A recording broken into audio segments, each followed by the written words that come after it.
Celiac disease का दूसरा नाम सीलियक स्प्रू है और इसके अलावा हम इसे ग्लूटेन सेंसिटिव एंटेरोपैथी भी कहते हैं। अब ग्लूटेन सेंसिटिव एंटेरोपैथी क्यों कहते हैं? क्योंकि ग्लूटेन एक न्यूट्रिएंट है जो हम खाने में खा रहे होते हैं, ठीक है। इसकी वजह से इंटेस्टीन में कोई पैथोलॉजी हो रही है, इंटेरो इज फॉर इंटेस्टीन, ठीक है, तो उसे हम कहेंगे gluten sensitive enteropathy.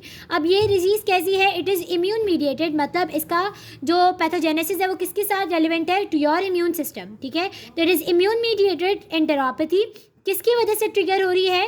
Bye ingestion of gluten containing compound, जैसे कि वीट है, राय है, बार्ले है, जिसमें ग्लूटेन हो। अब ग्लूटेन क्या होता है? ग्लूटेन एक मेजर स्टोरेज प्रोटीन है वीट और उस किस्म के बाकी ग्रेन्स के अंदर मौजूद होता है, ठीक है। अब ग्लूटेन का एक कंपोनेंट होता है जिसे हम कहते हैं ग्लाइडिन, ठीक है। कह लो जब फॉर एग्जांपल ये ग्लूटेन है, तो जब ये डाइजेस्ट होता है तो इसमें से ये ग्लाइडन बन जाता है, थोड़े बहुत इससे टूट के ग्लाइडन बन जाता है। तो ये क्या है? ये मेजर वो है, आप कहते हैं ना कल्प्रिट जो होता है कहानी का, वो ग्लाइडन है, ठीक है, ग्लूटेन डायरेक्टली नहीं है। तो मेजर जो पैथोजेनेसिस है वो हम ग्लाइडन का ही देखेंगे। सो अब जो ग्लाइडन है, ग्लाइडन क्या करता है? जब ग्लाइडन डाइजेस्ट नहीं हो रहा होता, ना ल्यूमिनल एंजाइम जिसे डाइजेस्ट कर पाते हैं, ना ही ब्रश बॉर्डर एंजाइम जिसे डाइजेस्ट कर पाते हैं, ठीक है। तो अब ये ग्लाइडन किससे इंटरैक्ट करता है कि जो आपके एपिथेलियल सेल्स हैं, ठीक है, इनको ट्रिगर करता है। और एपिथेलियल सेल्स क्या बनाते हैं? इंटरल्यूकिन 15। देखो यहाँ पे शो किया हुआ है कि इन्होंने क्या बनाया है? इंटरल्यूकिन 15 बनाया है, ठीक है। इंटरल्यूकिन 15 क्या करता है कि वो सेल्स जिन्हें जो आपके इसी जो ब्रश बॉर्डर है इसी के साथ मौजूद हैं, टी नज़र आ रहा है आप लोगों को? T is for intra epithelial lymphocytes, ठीक है। तो ये कौन से लिम्फोसाइट्स हैं? CD8+ मीन्स ये टी सेल है आपका, ठीक है।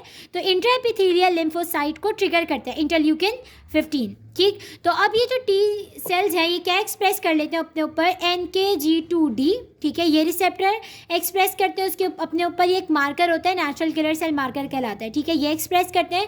और दूसरा MICA का रिसेप्टर एक्सप्रेस करवा लेते हैं, ठीक है। यहाँ तक आपको समझ में आया? ग्लूटेन से ग्लाइडन बना, ग्लाइडन ने क्या करवाया? एपिथेलियल सेल्स को इंड्यूस करवाया टू प्रोड्यूस इंटरल्यूकिन 15, ठीक है। Interleukin 15 will trigger the intra epithelial T lymphocytes, specifically CD8 cells हैं, ठीक है। अब ये क्या करते हैं? NKG2D मार्कर सही और MICA रिसेप्टर ये एक्सप्रेस करवाते हैं, ठीक है। यहाँ तक आपको समझ में आ गया। अब वो यहाँ पे जो इंटेरोसाइट्स होंगे जो स्ट्रेस की वजह से, जिन्हें कोई स्ट्रेस था, वो क्या एक्सप्रेस करते हैं? MICA, ठीक है, ये एक मॉलिक्यूल है। तो ये अब क्या करेंगे? ये जो NKG2D जिनके ऊपर, ठीक है, ये जाके इनके साथ बाइंड करेंगे और क्या करवाएंगे? डैमेज करवाएंगे। बात समझ में आई? कि देखो दो चीज़ें हैं, एक है MICA का मॉलिक्यूल और एक है MICA का रिसेप्टर। रिसेप्टर किसके ऊपर है? जिन सेल्स के ऊपर, वो टी सेल जिनके ऊपर NKG2D मौजूद है, ठीक है, तो उसके ऊपर रिसेप्टर है। तो वो टी सेल्स जाके इसको हिट करेंगे, अटैक करेंगे, सही। तो आपकी एपिथेलियल डैमेज स्टार्ट हो जाएगी, सही है। एपिथेलियल डैमेज की वजह से ओपन रास्ता मिल जाता है इस ग्लाइडन को कि वो अंदर आ जाए, सही। ये आपका जो ब्रश बॉर्डर था इसके क्रॉस करके आ जाए। अब जब ये क्रॉस करके इधर आता है तो इसे क्या मिल जाता है? टिश्यू ट्रांसग्लूटामाइनेज, सही। टिश्यू ट्रांसग्लूटामाइनेज क्या करता है? इस ग्लाइडन को कन्वर्ट करवा देता है इनटू डीअमाइडेटेड ग्लाइडन, मतलब इसमें से अमाइड निकाल देते हैं, ठीक है। अब ग्लाइडन सिर्फ यहीं तक नहीं करता कि एपिथेलियल सेल्स पे इंजरी करवा दी, बल्कि ये क्या करता है? जब ये डीअमाइडेटेड हो गया तो इसे फिर कौन वो करते हैं? रिकग्नाइज करते हैं HLA receptor containing APC cells, ठीक है। अब ये क्या है? एंटीजन प्रेजेंटिंग सेल्स जिनके ऊपर HLA DQ2 या DQ8 मौजूद हो, ठीक है। तो ये HLA क्या है? Human leukocyte antigen. तो ये उनके साथ कंबाइन होता है और अब ये ट्रिगर करता है आपके फर्दर टी सेल्स को, ठीक है। अब ये क्या बनवाएगा? CD4 टी सेल्स को स्टिमुलेट करवाएगा, प्रोलिफरेट करवाएगा, वो फर्दर साइटोकाइंस रिलीज करते हैं, जैसे यहाँ देखो इंटरफेरॉन गैमा दिखाया हुआ है, और फर्दर ये एक्टिवेशन करवा रहा है बी सेल्स को की, ठीक है।